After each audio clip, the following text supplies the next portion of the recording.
దేవునికి మహిమ కలుగును గాక. హల్లెలూయా.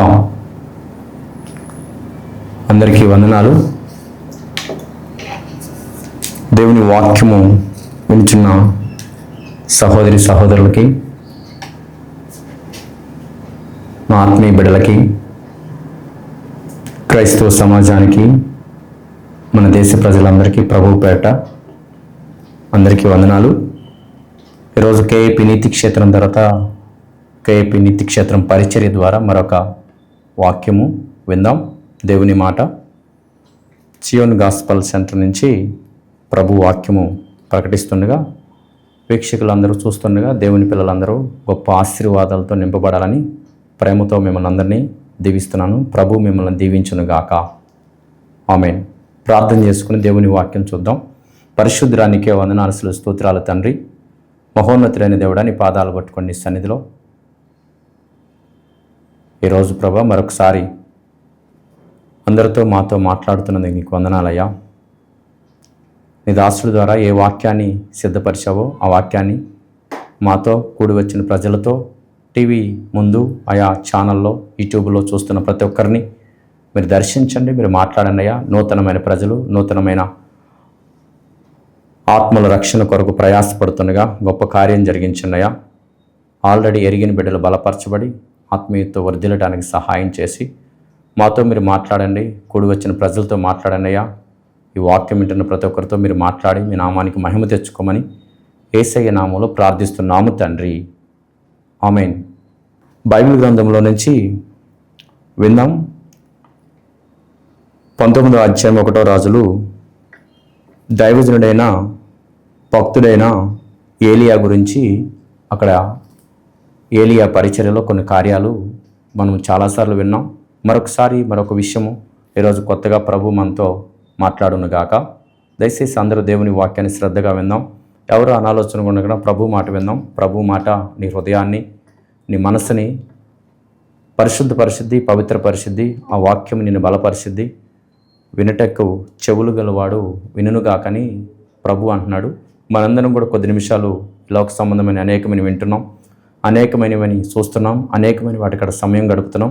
అనేక విషయాల్లో సమయం మొత్తం వృధా అవుతుంది. అయితే దేవుని వాక్యము దగ్గర, దేవుని మాటల దగ్గర నువ్వు సమయాన్ని వెచ్చిస్తే ప్రభు సన్నిధిలో గడపటం వల్ల నీకు దీవెన, నీ ఎముకలకు సత్తువ, నీ కుటుంబానికి ఆశీర్వాదం, నీ మేలు కొరకే దేవుని వాక్యము ప్రకటించబడుతుంది. దయచేసి శ్రద్ధగా విందాం.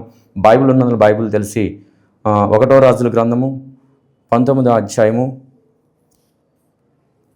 15వ వచనం చదువుదాం. అప్పుడు యెహోవా అతనికి సెలవిచ్చినదేమనగా, నీవు మరలి అరణ్య మార్గమందు దమస్కునుకు పోయి దానిలో ప్రవేశించి సిరియా దేశం మీద అజాయేలును పట్టాభిషేకం చేయము. ఇశ్రాయేలు వారి మీద నిమ్షీము కుమారుడైన యెహోకు పట్టాభిషేకం చేయము. నీకు మారుగా ప్రవక్త అయ్యుండుటకు అబేల్ మహలుడై వాడైన షాపాతు కుమారుడైన ఎలీషాకు అభిషేకం చేయము అని 3 వ్యక్తుల గురించి ఇక్కడ దైవజనుడైన ఏలియా గారికి ప్రభు చెప్పాడు, ప్రత్యక్షమై చెప్పాడు. వీళ్ళ 3 నువ్వు ఎన్నుకో అని చెప్పాడు. ఈరోజు దేవుడు దైవజనుడికి కొంతమందిని ఎన్నుకోమని ప్రభు సెలవిచ్చిన తర్వాత వారు మనవారా, అవతలవారా, కులపోళ్ళ, మనవాళ్ళ, ఎవరా, ఇవన్నీ చూడకూడదు. దేవుడు సంఘంలోకి వచ్చినా, పరిచర్లోకి వచ్చినా, లేకపోతే ఇంకేదైనా పరిస్థితుల్లో మనకి తెలిసిన ఏ విధంగా అయినా సరే, ఏ ప్రజలైనా సరే, అది ఏ కులమైనా, ఏ మతమైనా, ఏ వ్యక్తి అయినా, చిన్నవాడైనా, పెద్దవాడైనా, పొట్టివాడైనా, చదువున్నా, అందమున్నా, అందం లేకపోయినా సరే, దేవుడు కోరుకున్న తర్వాత దేవుడు చెప్పినట్టుగా చేసే వ్యక్తి ఏలియా గారు. ఈరోజు మనం కూడా దేవుడు ఏది చెబితే అది చేయడానికి సిద్ధమైతే ప్రభువు మనల్ని, మన కుటుంబాలని, మన పరిచర్యలని, లేకపోతే మన పనులన్నిటిలో దేవుడు దీవెనకరంగా ఉంచుతాడు. అందుకని దేవుడు ఏది చెబితే అది చేయడానికి నువ్వు సిద్ధపడితే ప్రభు తన దీవెన నీ మీద కుమ్మరించునుగాక. ప్రభు ఏది చెబితే అది సిద్ధం అవ్వాలి. ఏ మాట చెబితే ఆ మాటకి సిద్ధం అవ్వాలి. ప్రభు ఇచ్చిన మాటకు నువ్వు గౌరవిస్తే ప్రభు తన కార్యాలు చేస్తాడు. అయితే బైబిల్ గ్రంథంలో దమస్కు అనే ప్రాంతమునకు పోయి దానిలో ప్రవేశించి సిరియా దేశం మీద అజాయేలును పట్టాభిషేకం చేయము. పట్టాభిషేకము వేరు, ఆత్మాభిషేకం వేరు. అభిషేకాల్లో చాలా రకరకాలు ఉంటాయి. ఇక్కడ పట్టాభిషేకం, తర్వాత ఎలీషాను వచ్చేసరికము అభిషేకించమన్నాడు.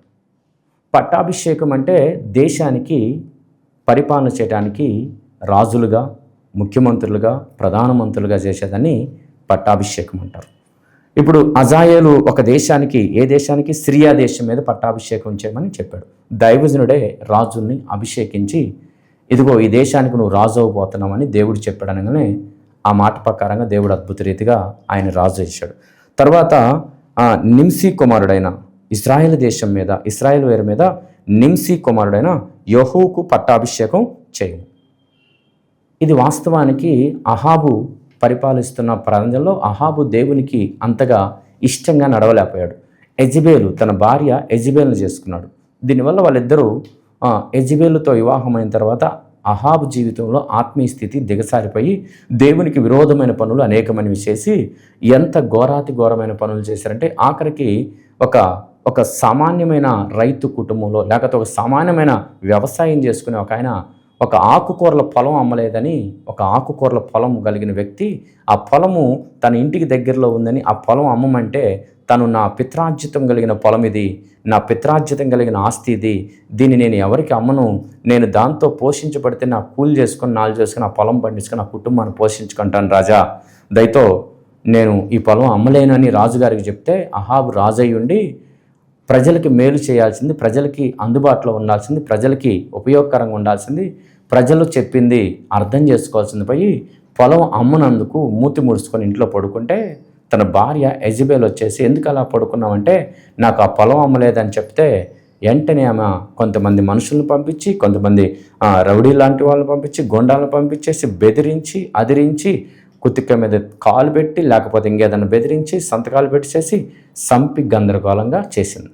ఇది చేస్తున్నప్పుడు రాజు అయి ఉండి, దేవుని నమ్ముకున్న వ్యక్తి అయి ఉండి, ప్రభుతో ఆరాధించే వ్యక్తి ఉండి, దేవుని యందు భయభక్తులు ఇశ్రాయేలు దేవుడైన యెహోవాతో ఆరాధించే వ్యక్తి అయి ఉండి, ఇలా అన్యాయముగా, అక్రమంగా, బలవంతంగా పొరుగువాడిది ఏది ఆశించకూడదని ఆజ్ఞలు తెలిసిగా కూడా అహాబు అక్రమంగా, అన్యాయంగా తన భార్యలు రౌడీయిజంగా, ఈనాడు చాలామంది లేడీస్ కూడా రౌడీలుగా తయారైపోయి భర్తల మీద, లేకపోతే పెద్దవాళ్ళ మీద, వాళ్ళ మీద, వీళ్ళ మీద రౌడీలాగా మాట్లాడుతున్నారు. ఎట్లా పడితే అట్లాగా ఆస్తుల కోసం, ఎట్లా పడితే అట్లాగా వారి పంతాల కోసం, వాళ్ళ ప్రేమల కోసము, వారికి ఉన్న అవకాశాల కోసం, వారికి నచ్చిన విధంగా ఎట్లా పడితే అట్లాగా ఎదుటివారి ప్రాణాలు, మానాలు అడ్డంగా ఎట్లా పడితే అట్లాగా పాడు చేసి పడేసే స్త్రీలు కూడా కొంతమంది తయారవుతున్నారు. అలా యెజబేలు కూడా అలాగా ఆ రోజుల్లో దేశంలో, ఇశ్రాయేల్ దేశంలో దేవుని ఆరాధించే ప్రదేశాల్లో ఉండి కూడా దేవుని ఆజ్ఞలు మీరి అహాబును కూడా పక్కన పెట్టి, అహాబు కూడా మౌనం అయిపోయి, అహాబు కూడా భార్యకి ఎదురు చెప్పలేక వారిద్దరు భార్యాభర్తలు సమ్మతించి ఒక అన్యాయముగా ఒక వ్యక్తిని, ఒక మంచి వ్యక్తిని, లేకపోతే ఒక మంచి పేదవాడిని, లేకపోతే ఒక మంచి పని చేసుకునే వ్యక్తిని, ఒక కుటుంబాన్ని సర్వనాశనంగా అతన్ని చంపి బలవంతంగా ఆస్తి లాక్కున్నారు, బలవంతంగా పొలాన్ని లాక్కున్నారు, బలవంతంగా తను హింసించి, బలవంతంగా వారిని బాధ పెట్టి, రక్తం కారే విధంగా బాగా ఇబ్బంది పెట్టి ఘోరమైన పరిస్థితిలో ఇసికించారు. ఇది ఎవరు చూడలేదు, కానీ గొప్ప దేవుడు చూస్తున్నాడు. ఈరోజు మనం కూడా ఈ లోకంలో కానీ, దేశంలో కానీ, రాష్ట్రంలో, మన గ్రామాల్లో, మన ప్రాంతాల్లో బలవంతంగా ఇష్టం లేకపోయినా సరే ఏది చేయకూడదు. వారి ఇష్టానుసారంగా అమ్ముతానంటే డబ్బులు ఇచ్చి తీసుకోవచ్చు. వారు ఎవనో అంటే వాళ్ళని బలవంతంగా కొట్టి, తిట్టి, సంపి తీసుకోవడం అనేది దేవుడి దృష్టికి ఎంత ఘోరమైన అయిష్టం. మనుషుల్లాగా బ్రతకాలి. మనమేమన్నా మృగాలం కాదు కదా. మనిషిగా న్యాయంగా బ్రతకడం చాతగాక అక్రమంగా, అపవిత్రంగా, అడ్డగోలుగా ఆల్రెడీ రాజు అయి ఉండి చాలా స్థలములు, భూములు కలిగిన వ్యక్తి ఉన్నతమైన స్థితిలో దేవుడు దీవించడం, ఇంకా సరిపోక తను అనుకున్న పొలం కొనలేదని అన్యాయంగా పాపం ఒక అమాయకుణ్ణి నిర్దాక్షిణ్యంగా చంపుతుంటే భార్య దేవుని ఎరిగి, ఆజ్ఞలు వెరిగి, అన్నీ తెలిసి కూడా తన భార్యని గద్దించగా, వద్దు అవసరం లేదు, అలా చంపకూడదు, మనం ప్రభువుని నమ్ముకున్నామని చెప్పకుండా దేవుని ఆరాధనకి యోగ్యులమైన మనము అలాంటి పనులు చేయకూడదని గట్టిగా భార్యకి వార్నింగ్ ఇచ్చి, గద్దించి, బుద్ధి చెప్పాల్సిన రాజు, ఒక దేశాన్ని పరిపాలిస్తున్న రాజు, దేవుని ఆజ్ఞలు పాలిస్తున్న రాజు అయ్యుండి కూడా ఇలాంటి పనులు చేస్తుంటే దేవుడు ఊరుకుంటాడా? మనం కూడా దేవుని నమ్ముకొని, దేవుని ఆరాధిస్తూ, దేవుని ఆజ్ఞలు తెలుసు కూడా మన ఇష్టానుసారంగా ఎదుటివారి ఆస్తిని, ఎదుటివారి భూముల్ని, ఎదుటివారి కన్నా సమస్త ఆస్తిపాస్తులన్నీ లాక్కొని బలవంతంగా వారిని యువకనంటే అవసరమైతే బెదిరించి, అదిరించి, కొట్టి, తిట్టి, అవసరమైతే సంపటాన్ని కూడా తెగించి ఈనాడు లోకంలో ఉన్న ఆస్తుల కోసం, లోకంలో ఉన్న ఆకుకూరల పొలం కోసం, లోకంలో వస్తువుల కోసం, లోకంలో ప్రేమల కోసం, లోకంలో ఉన్న వ్యర్థకరమైన అపవిత్రమైన వాటి కోసమే మనుషులు ఒకరికొకరు సంపుకొని తిట్టుకొని ఘోరంగా నిందలు వేసి అవమానించి మానసికంగా చంపి అనేకమైన మూర్ఖత్వమైన పనులు చేస్తున్న యెజెబెలు దయ్యాలు చాలామంది దేశాల్లో, ప్రాంతాల్లో, రాష్ట్రాల్లో, గ్రామాల్లో మనలో కూడా ఉంటున్నారు. దానికి అహాబు రాజు అయిన వ్యక్తి, దేవుని యందు భయభక్తులు కలిగిన వ్యక్తి, దేవుని ఆజ్ఞలు తెలిసిన వ్యక్తి ఖండించకుండా రాజు అయి ఉండి హెచ్చరించకుండా, పంచి పరిపాలన చేయకుండా, మంచిగా సహకరించకుండా ఇలాంటి పనులు చేయకూడదు, ఇలాగ మనం అక్రమంగా తీసుకోకూడదు, ఇలాగ మనం అన్యాయంగా తీసుకోకూడదు, మన దేశానికి మంచిది కాదు, మన రాష్ట్రానికి మంచిది కాదు, మన ప్రాంతానికి మంచిది కాదు, మనకు మంచిది కాదు, మన దేవుని ఆరాధిస్తున్న ప్రజలము మనం దేవునికి ఇష్టంగా ఉండాలి, ఇలాంటి పనులు చేయకూడదు అమ్మాయని యెజెబెలుకి వార్నింగ్ ఇవ్వకుండా యెజెబెలు దానికి సహకరించి ఆమె చంపి తీసుకొచ్చి స్థలం ఇస్తే నవ్వుతూ సంతోషంగా అంగీకరించి దాన్ని తీసుకున్నాడంట. అపవిత్రమైన సొమ్ము తీసుకోవటం, అక్రమంగా సొమ్ము తీసుకోవటం, అడ్డగోలకు ఒక మనిషిని బాధ పెట్టి తీసుకోవటం, ఎదుటివారిని నిందలేసి అబద్ధాలాడి అనేకమైన మాటలతో హింస పెట్టి తీసుకోవటం, అంతేకాదు అవసరమైతే సంపేని తీసుకోవటం, ఎంత ఘోరాతి ఘోరంగా. భూమి కోసము, ఏమీ శాశ్వతం మనతో రాదు, భూమి కోసం, ఆస్తుల కోసం, డబ్బుల కోసం ఎదుటి మనిషిని బాధ పెట్టి, ఎదుటి మనిషి హింసించి, ఎదుటి మనిషి రక్తం కారే విధంగా కొట్టి తీసుకోవటానికి ఎక్కడ మనసు లేదు. దేవుని ఆరాధించిన వారే, దేవుని ఎరగని వారే, దేవుని సంగతి తెలియని వారే, లోకంలో బ్రతుకుతున్న వారే అలాంటి అన్యాయంగా, అక్రమంగా తీసుకోవాలని, అబద్ధాలు మాట్లాడని, అబద్ధాలు చెప్పాలని అనిపించట్లేదే. నువ్వు ప్రభువుని నమ్ముకొని దేవుని ఆరాధిస్తూ దేవుని ప్రజలకి మేలు చేస్తావని నీకు దేవుడు రాజ్యాన్ని అప్పచెబితే నువ్వే అన్యాయంగా, అక్రంగా నీవు నీ భార్య కలిసి ఇలా చేయటం న్యాయమా అని దేవుడు కోపం వచ్చేసి వార్నింగ్ ఇవ్వడానికి ఏలియాని పంపిస్తాడు. ఏలియా వార్నింగ్ ఇచ్చి వస్తాడు. దైవజనుడు చెప్పినందుకు దైవజనుడి మీద కోపం పెట్టుకున్నారు. ఈరోజు దేవుని వాక్యాన్ని ఉన్నట్టుగా చేసిన తప్పుని ఖండిస్తుంటే సేవకుల మీద చేసిన తప్పుని, చేసిన పాపాలను, చేసిన అపవిత్రతని, తప్పుని ఖండించి ఇలా బ్రతకూడదు, ఇలా ఉండకూడదు, ఇలా మంచిది కాదు, దేవుడు ఒప్పుకోడని ఖండిస్తుంటే సేవకుల మీద కూడా వ్యతిరేకతలు, సేవకులను కూడా దూషిస్తూ, సేవకులను కూడా అవమానపరుస్తూ, సేవకులను కూడా ఇబ్బంది పెట్టేవాళ్ళు చాలామంది ఉన్నారు, బెదిరించే వాళ్ళు ఉన్నారు. అయినప్పటికీ ప్రభు కృపను బట్టి మంచిని చెప్పడానికి ధైర్యంగా ముందుకు వెళ్ళాలని ప్రభు చెప్తున్నాడు. మంచి సత్యాన్ని చెప్పడానికి సిద్ధంగా ఉండాలని ప్రభు చెబుతున్నాడు. దయచేసి మన జీవితంలో మనం కూడా యేసు సత్యము, యేసు మార్గము, యేసు నిత్య జీవాన్ని తీసుకెళ్తాడు. యేసే మార్గము, సత్యము, జీవం. అలాంటి మంచి మార్గాన్ని బోధించడానికి ప్రభు నిన్ను నన్ను ఎన్నుకొని రక్షణ ఇచ్చి ఆయన శిష్యులుగా మార్చి దేవుని మహిమ కొరకు బ్రతకాలని ప్రభు పిలుస్తున్నాడు.